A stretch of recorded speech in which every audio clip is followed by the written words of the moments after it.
I'm Sherry with Home Show Garden Pros, and we are in this area that was once a lovely yard, and it's had some issues, but during Hurricane Beryl, it filled with water. This flooded in this area and stayed wet for many, many hours, and that caused some compaction in the soil. So we need to get out and remediate the soil to loosen up some of that compaction, and let's get air into the soil so that it can recover and we can have beautiful grass in here. So how you would remediate the soil after a big storm event like we just went through would be applying things like the Humates Plus.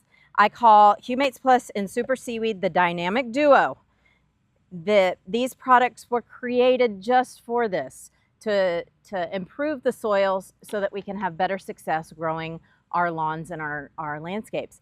So applying Humates Plus is going to put the good carbon back into the soil. It's going to create oxygen pathways in the soil. It's going to break up that compaction layer and help the ground composition to change. And then watering it in with the liquid seaweed, and I apply this with a hose-in sprayer, but the liquid seaweed by Microlife is going to stimulate the biology in the soil, getting those microbes super active and happy to work like little tillers through your ground to fix the problem. So for more great tips like this, join us on Saturday mornings from 7 to 9 on Home Show Garden Pros.